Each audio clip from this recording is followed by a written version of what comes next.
अरस्तु का नाम सुना आपने? उसने इससे बड़ी अच्छी बात की। उसने कहा कि जब हम पैदा होते हैं तो पोटेंशियलिटी बहुत होती है हमारे अंदर, एक्चुअलिटी कुछ भी नहीं होती है। यानी जैसे आप छोटा बच्चा है, क्या बनेगा? इंजीनियर बन सकता है, डॉक्टर बन सकता है, प्लेयर बन सकता है, कुछ भी बन सकता है, जो चाहे बने। एक्चुअल में कुछ भी नहीं बना है। धीरे धीरे वो जिंदगी के फैसले लेगा। जैसे मान लीजिए 10वीं क्लास के बाद उसने चुन लिया कि मैं ह्यूमैनिटीज पढ़ूंगा। अब ह्यूमैनिटीज पढ़ते ही अब वो डॉक्टर नहीं बन सकता, इंजीनियर नहीं बन सकता, साइंटिस्ट नहीं बन सकता, चार्टर्ड अकाउंटेंट नहीं बन सकता। अब वो हिस्टोरियन बन सकता है, पॉलिटिकल साइंटिस्ट बन सकता है, सोशियोलॉजिस्ट बन सकता है। जैसे जैसे जीवन में आप आगे बढ़ते हैं पोटेंशियलिटी कम होने लगती है और एक्चुअलिटी बढ़ने लगती है। और आगे चल के आप एक स्पेशलाइजेशन में चले जाते हैं, सुपर स्पेशलाइजेशन में जाते हैं, तो आपके पास एक दो ऑप्शन बचते हैं। ये तो जिंदगी का सामान्य नियम है ना आज के दौर में।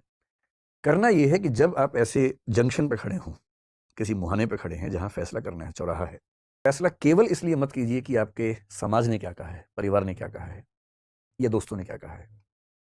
जिंदगी का फैसला है, बुद्धि और दिल का मामला कम है, अंतरात्मा का मामला ज्यादा है। और जब ऐसे मामलों में दुविधा हो, बुद्धि की भी जरूरत है। जैसे 3 में से एक चुनना है, तीनों के फायदे क्या है, नुकसान क्या है, नोट कीजिए। कभी कभी नोट करने के प्रोसेस में ही समझ में आ जाएगा कि ये फैसला ठीक नहीं होगा। आप खुद ही छोड़ देंगे, आपका मन भी मान जाएगा उसके लिए। और कभी अगर ऐसी दुविधा है कि मन नहीं मान रहा है, तो मैं तो ये मानता हूं कि अंतिम फैसला बुद्धि से नहीं, अंतरात्मा से होना चाहिए।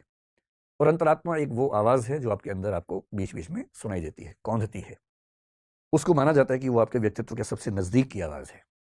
अंतरात्मा से फैसला लेने में भी गलती हो सकती है, लेकिन उसमें गलती सबसे कम होगी, मिनिमम मिस्टेक्स होंगी। और ये बात एग्जिस्टेंशियलिज्म के लोग बार बार कहते हैं, हजारों बार कहते हैं कि जब भी दुविधा हो जीवन में, अंतरात्मा से फैसला लेना है।